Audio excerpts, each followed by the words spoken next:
your side, wherever you go. From the station that's on your side, this is News 12, First at 5. Columbia County employees getting a pay raise. Last night, county commissioners voted to increase the minimum pay to $15 an hour.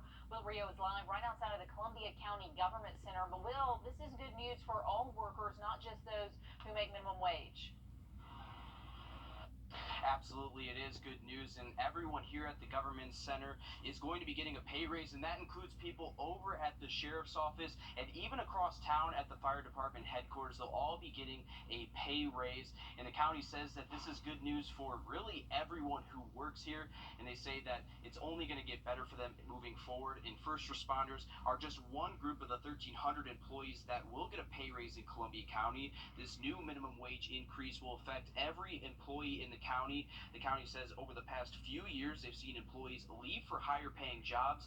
Now with that new pay bump, lower salaried employees will get more money, but even higher paid employees will get a raise too, and though not as much as those making less. Right now, the Columbia County Fire Department says they have 6 open positions, and that's more than they're used to seeing. Firefighters say that this will help bring the most qualified candidates for the job. Finding good quality candidates that want to go through a strenuous training program and work a job where you can see the worst of the worst, compensating them in a way that is competitive, gets those applicants in so that we can get the best of the best and provide the best service to the community that we can. Now, this is set to begin July 1st with the new budget year. Coming up on News 12 at 6 o'clock, we speak with the county about how this could affect everyone in Columbia County. Okay, good news for a lot of people there, Will. Thank you. Taking a look outside this afternoon, turned into a hot one this afternoon. First Alert Chief Meteorologist Riley Hale here to tell us what to expect. Beautiful day out there and expecting a nice evening if you are going to be running errands or anything like that. We're looking at mostly sunny skies currently over the CSRA. There are some storms bubbling up along the sea breeze front trying to push inland closer towards Charleston. And unfortunately, Charleston has seen a ton of rain and been dealing with a lot of flooding over the past week or so. For us, though, no rain in our forecast. We are expecting dry weather and comfortable temperatures as well. We're sitting close to 90 right now here in Augusta, but it's just not as humid for us, so definitely feeling much drier outside. Dew points in the upper 50s, light winds, gorgeous evening up ahead with temperatures staying in the 80s through sunset, then falling into the 70s past that time frame. Dry weather, mostly clear skies, will stay in the 70s through around midnight, and then past that time frame, we are expecting low temperatures by tomorrow morning down into the mid 60s. Should be beautiful out there tomorrow. Have a look at an update on the tropics, a system that could impact us by this weekend. We'll talk about in just about 10 minutes. The family of the cashier killed over a store mask policy is speaking out. Police in Decatur say the victim, Lakita Willis, asked the suspect, Victor Tucker, to wear a mask. After arguing, he left, came right back to the store with a gun, and shot her in the head. Willis's family says this was an act of senseless violence. They are calling for justice. This person meant so much to so many people, and that this was a senseless death. So whatever is deemed, justice for his actions, I think everything should be thrown at him. Will be a vigil at the Big Bear supermarket in Atlanta later this week to honor Lakita Willis's life. The face-to-face meeting between President Joe Biden stated, police are ramping up the search for who killed 2 members of the high-profile Murdaugh family in Colleton County. A father found his wife and son shot and killed earlier this month. Investigators are slowly piecing together a timeline of events, but they really need your help with this. So SLED created a tip line exclusively for this case. They want to check out every lead, so if you have any tips, you can call that number on your screen. Grief is not an easy thing for adults, let alone kids. That is why the Family Y of Augusta is hosting a camp for grieving children. Camp ROCK is for kids and teens 6 through 16, and the goal is to let them work through some feelings with trained staff and connect with others going through the same thing. The camp is free. All you need to do to apply is go to their website. There is information right there on how to get a spot. The deadline to register is July 15th. Parents of your kids still need something to do this summer. The Lucy Laney Black History Museum holding a free summer art camp. It's all thanks to a grant from Wingstop Charities. The camp is next Monday through Saturday. It goes from 9 to noon, and the museum is bringing in a local artist who's done work all around the river region to lead the camp. We've got some more info online, and you can hear from organizers of that camp at 6 o'clock. This is really a hidden gem in Columbia County. You may have never heard about it. The Grovetown Museum. It's like walking through a time capsule thanks to the hard work of Charles Lord. On Monday, City Council named Lord the city's official historian. He'd been a trusted unofficial historian all these years. I feel very proud, and I hope to be able to fulfill it over the years that I have remaining. Grovetown's museum is free admission. It's open year-round, so if you want some more information, we've got their link on our website. Pretty cool. Congrats to 5 high school students who won $1,000 and an Apple MacBook Air laptop from Dominion Energy. One of those students is from right here at home, Carter Lanier from Silver Bluff High School. The students turned in a 500-word essay describing what social justice means to them and the actions they can take to support minority communities. So congratulations, a job well done. Ladies, it's something most of us use every day, but just how safe are the products you use on your face? Coming up, why some makeup might be more dangerous than you think. And we're keeping a close eye on an area of low pressure in the Gulf of Mexico that could bring us some tropical rainfall by later this weekend. We'll have an update on the forecast coming up. Well, this offer is only for a very limited time. Pick up the phone, call now for Leaf Guard. A new study found some makeup may potentially have toxic chemicals. Researchers from Environmental Working Group looked at more than 200 makeup products in the U.S. and Canada, and scientists found 52% of the products they tested had chemicals known as PFAs. Those chemicals are known to cause cancer, thyroid disease, liver damage, even decreased fertility. The highest levels were found in foundations, waterproof mascara, and long-lasting lipsticks. Even though it is required to post the ingredients, researchers found 88% of products did not list any that would explain why the chemicals showed up in the first place. Yesterday, an act was introduced in Congress that would direct the FDA to ban PFAs in cosmetics. Taking a look outside this afternoon, we have First Alert Chief Meteorologist Riley Hale. And Riley, you're keeping an eye on the tropics down there. We are, Laura. We are keeping a very close eye on a system near the Bay of Campeche, well to our south. Just a quick forecast for the rest of this evening. We're staying dry, very comfortable, and we're looking at mostly sunny skies. But yes, we are tracking this system in the Gulf of Mexico, and you can see this just broad counterclockwise spin with this. So this area of low pressure, not expected to move much for the rest of today or tonight, but gradually getting a nudge northward by the time we get to Thursday, and then potentially making an impact along the Gulf Coast by later this weekend, and then turning towards us past that time frame.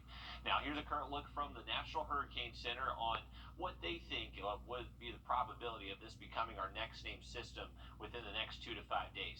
A very high chance. So we are seeing most of our model guidance indicating that this will most likely become a tropical depression, maybe a tropical storm on the higher end of that forecast by potentially Friday and then into our Saturday. It would impact the Gulf Coast first, once again Friday late into early Saturday, and then this will gradually make its way eastward and then bring us that heavy rainfall threat Sunday into Monday. Now, if it takes this current trajectory that this model is showing, that keeps the center towards our north and then brings us the potential maybe for some severe weather if it does take that track. Now, this is just one model run. This is going to change multiple times between now and this weekend, but just wanted to show you the general evolution of what most models are showing with this system as we head over the next 2 to 5 days. Now, rainfall will definitely be heavy in some spots with this system, and where the eventual swath of very heavy rainfall ends up, that's what's going to have to wait to be determined. Current model showing this, but this heavy rain swath could definitely shift north-south just based on the eventual track that this system takes. But it is showing model run after model run, 3 to 5 inches over a large swath of the 2 states. So we're going to have to just monitor that and see exactly where it ends up by the time we get to our Sunday and Monday next week. But looking at blue skies over Aiken County, we got a gorgeous forecast in store over the next 24, 48 hours. Just a little bit more humidity expected by Friday, but a very comfortable evening. We're currently at 85 in Aiken. Most of us are actually sitting in the 80s. Louisville is the one warm spot, currently at 90 degrees. And temperatures are actually feeling like they should, since we do have dry air in place, not having to worry too much about the heat index this afternoon. Low temperatures tomorrow morning, a little bit cool, a little bit below average for us, at least for June, mid to low 60s tomorrow, so it should be nice out there for us. And our forecast does look good at least through Friday. Isolated storms possible Saturday, but looking much more likely Sunday to Monday as we track that tropical system.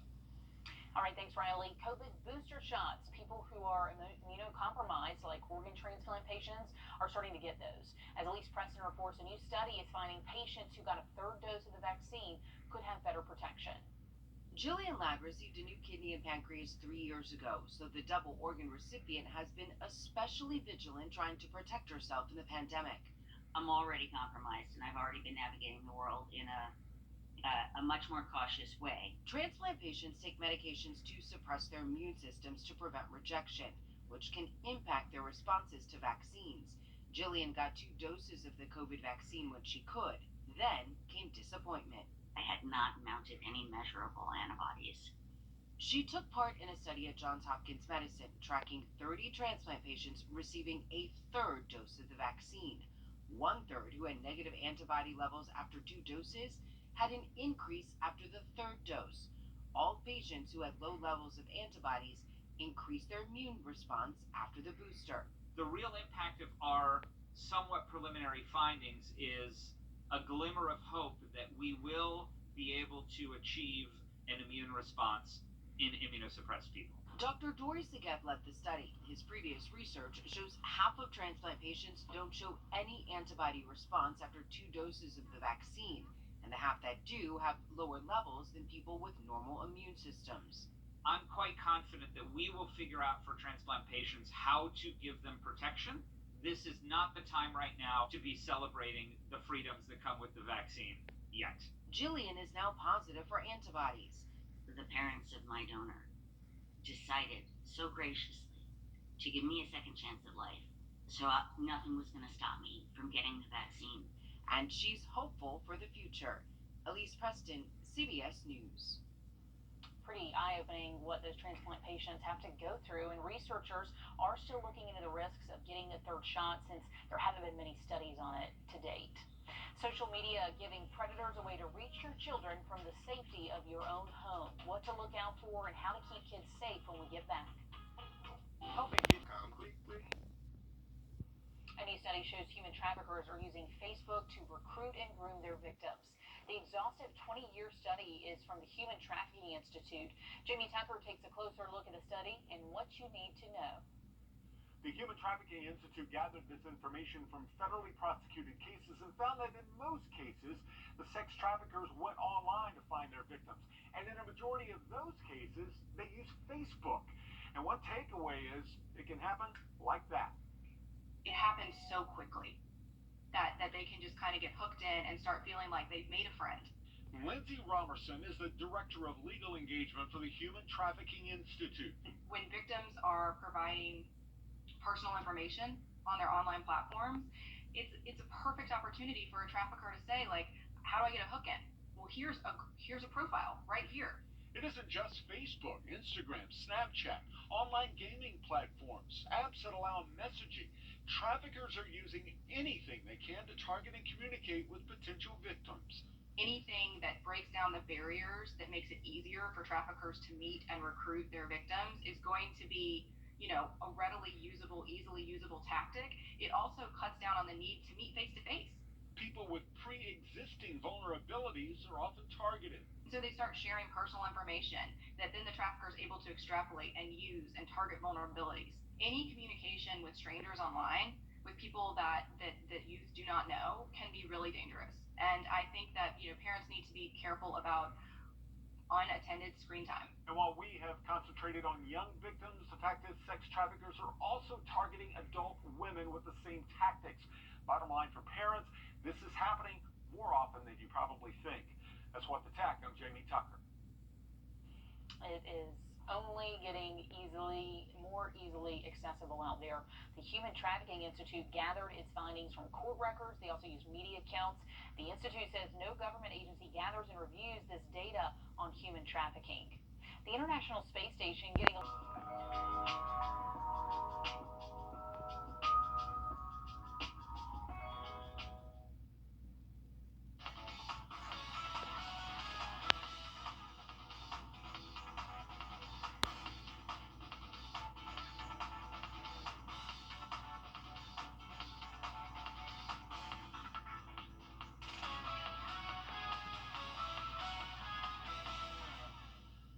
free drinks to free money across the country, incentives are being offered for getting COVID vaccines. But this is a new one. California Governor Gavin Newsom announced today Six Flags will give away 50,000 free tickets to those vaccinated at certain locations. The governor also announced 10 winners today who each won $1.5 million for getting the vaccine. That's pretty sweet, especially if you were planning to get it anyway. Just a nice little bonus there. But outside, closer to home, it is a pretty nice day out there if you had plans to go to Six Flags, Riley.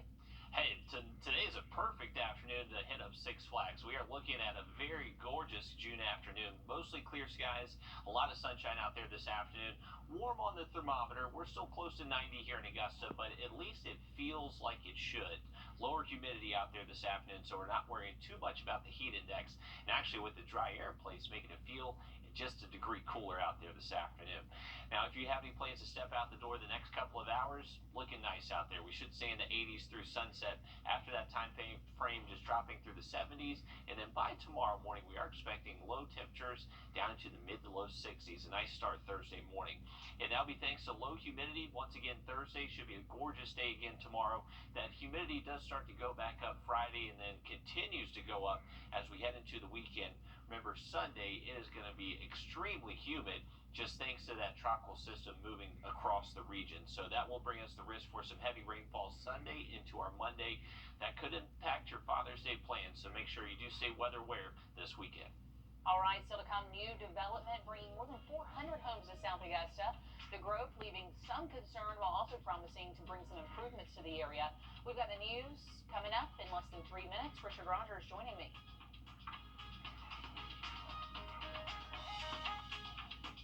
If you love that number for over 40 years. Follow News 1226 on Twitter to keep informed with the latest happening near you. From the station that's on your side, News 12, first at 5, continues. Good afternoon. Some big developments in the works for South Augusta. A new neighborhood could go behind the Spirit Point and Timber Ridge neighborhoods off Brown Road. It's one of 4 housing developments in the planning phase for South Augusta. Our Celeste Springer breaks down what the plans look like so far and what it could mean for everyone living nearby. Neighbors who I talked to here along Brown Road tell me traffic is their biggest concern. Most of them have lived in this area for decades and came here to escape the hustle and bustle. The new development is slated to build almost 470 homes. Commissioner Brandon Garrett tells me the price range will start at around $250,000 and go up from there. Nothing is finalized yet, and Commission will still need to vote on whether the new neighborhood has the go-ahead. We spoke with one man who lives nearby and says traffic is a lot as it is. He says even now, when he heads out to work, there's at least 20 cars built up on the road by 7 a.m. Right now, I live directly on Brown Road. We're about 100 feet off of the road. We hear traffic all day, all night, without any future developments. And coming up at 6 o'clock, we'll hear from a developer working on a nearby neighborhood about why South Augusta is an ideal place to grow and also become a new homeowner. In Augusta, Celeste Springer, on your side. Much more news ahead. In the Senate, that would make Juneteenth a federal holiday commemorating the end of slavery. Here's a couple of the events going on in our area in honor of Juneteenth. There will be a Juneteenth celebration and motor parade starting at Icon Sports Bar and Grill. That starts at 8 a.m. on Saturday. We'll go all day long. Later in the afternoon, the city will have their 5th annual Juneteenth celebration. That starts at 2 p.m.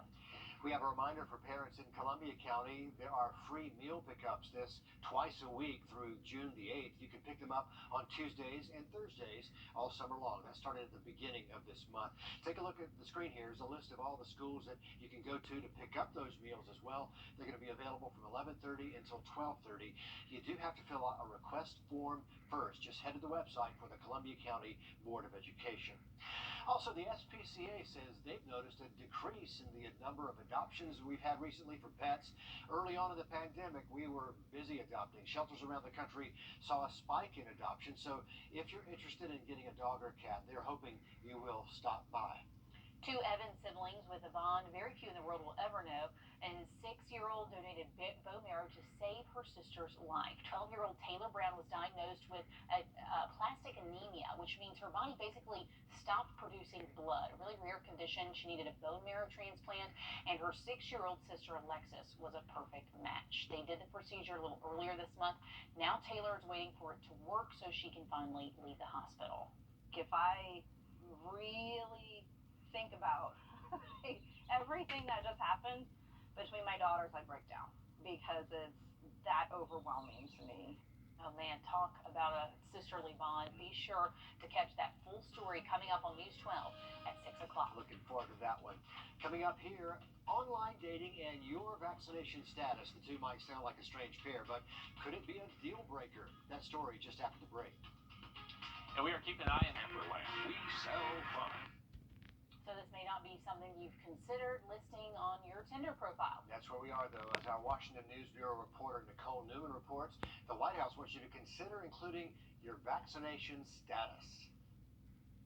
Do you want to increase your likeliness in finding love online? We don't want to make it as easy as possible and a little bit fun. The White House says it could be your vaccination status. Millions of young people were eligible later and are still yet to be vaccinated. In an effort to get young Americans to swipe right, the White House is pairing with 9 dating apps. According to the CDC, 41% of 25 to 39-year-olds are already vaccinated. The White House says this dating app feature could increase that number. You'll get boosts, you'll get super likes, you have 14% more likelihood of getting a match if you're vaccinated. So here's how it works. After downloading the app, you can add your vaccination status to your profile. Potential matches will be filtered in with others who have been vaccinated. And while it sounds simple enough, security experts say beware. There is a crisis in this country around the commercialization and misuse of personal data. Experts like John Davison with the Electronic Privacy Information Center say in addition to sharing with potential dates, you're also sharing your information with the app and whoever they share their information with. It can be resold to data brokers who collect personal data. Davison is also concerned unvaccinated users could feel pressure to disclose more health information than is needed. It might be information that is relevant to the formation of an intimate relationship, but it's not necessarily something that a dating app or a federal government should be encouraging individuals to disclose. Users on all 9 apps can currently access the feature. In Washington, I'm Nicole Newman. So that's a good point. How much of your health information do you want out there? Yeah, it's a good point. You know, if you start adding too much stuff, but it is just a sign of the times. Like, this is so crazy. Right. Now you want to know what's your vaccination What's your status? sign? Have you had the shot? Yeah. Oh, you're an Aries, but you're unvaccinated? I don't know what that combination is. I don't know It's about getting that. complicated. Wasn't it already complicated enough before all this? Yeah, you're right. Now you've got to be 6 foot tall, vaccinated, Oh, and a Libra. But it is hurricane season. That was oddly specific. Yeah, I don't even know what month Libra is. So shout out to all the Libras, whoever you are. But the South Carolina Department of Transportation, I think our producer might be a Libra, is participating in a statewide drill tomorrow. Crews will be practicing putting out the barrels and the cones that they would use in an evacuation. So that's happening on parts of I-26. So if you're heading up between Columbia and Charleston, maybe heading out of town for the weekend, as well as parts of Beaufort County and Horry County, they won't be closing any lanes, but just keep an eye out. Again, if you're heading out of town between 8 and 2, so be prepared to go slow if you are heading that way. That's already a pain of a route to get to Columbia. Right.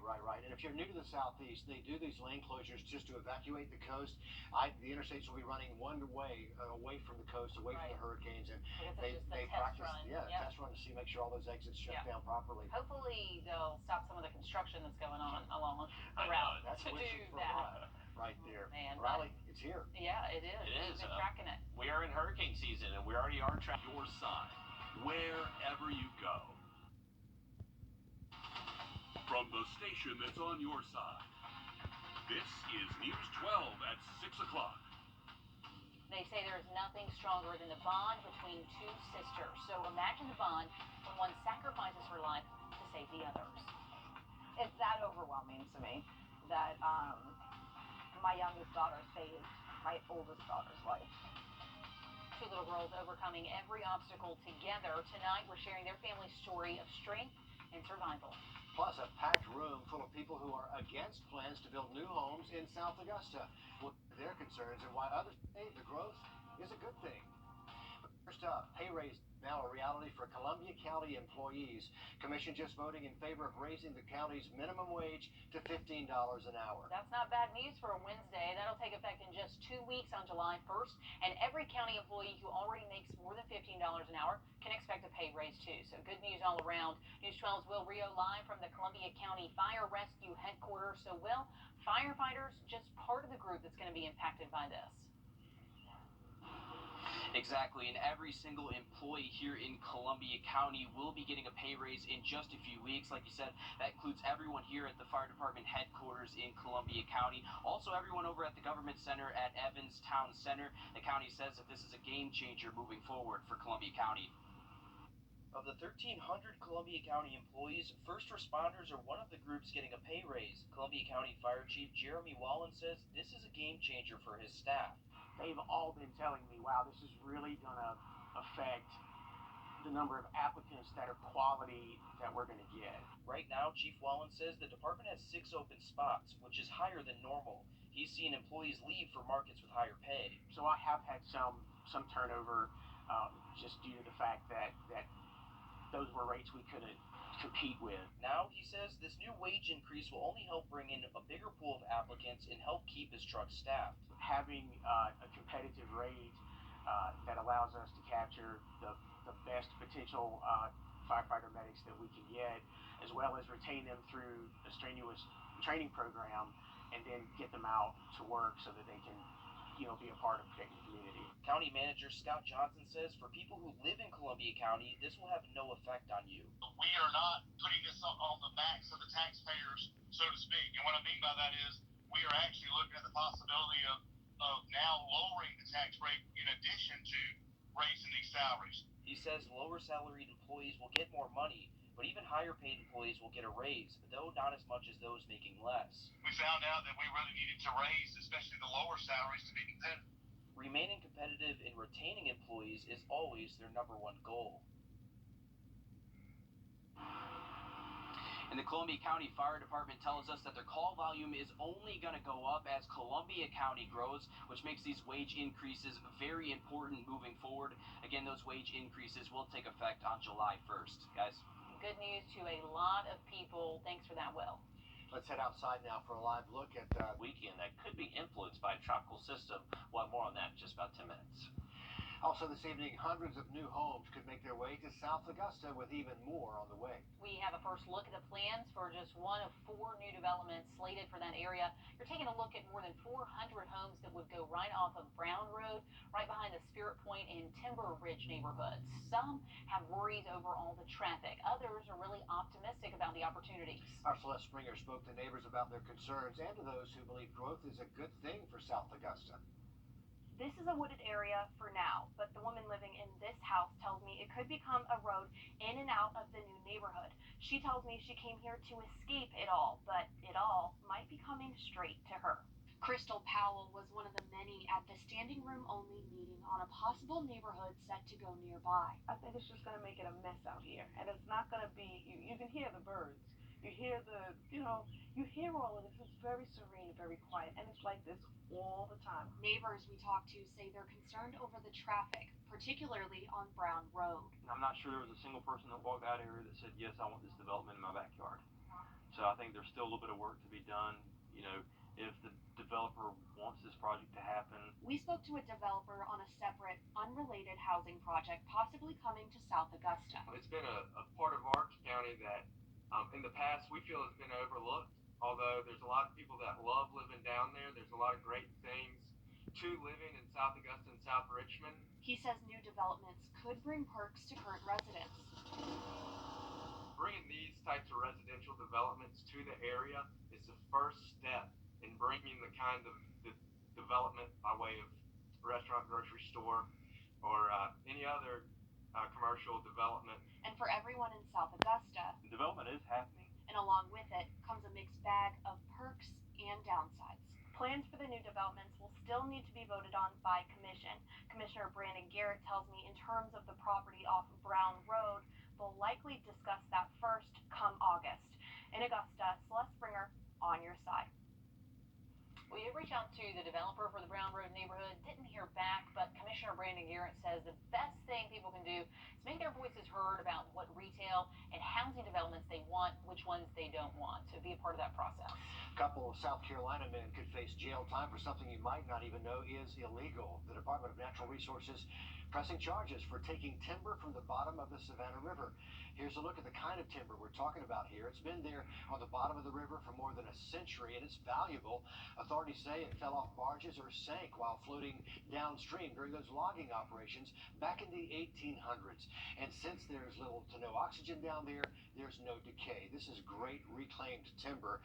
Nutrients in the water actually give the wood some unique textures with colors, and people tend to turn into high-end furniture and art and flooring. And it turns out it is illegal to salvage this timber without a permit. Both those men now facing misdemeanor charges, which could bring a fine of up to $50,000 and up to a year in prison. Oh man, that's pretty severe.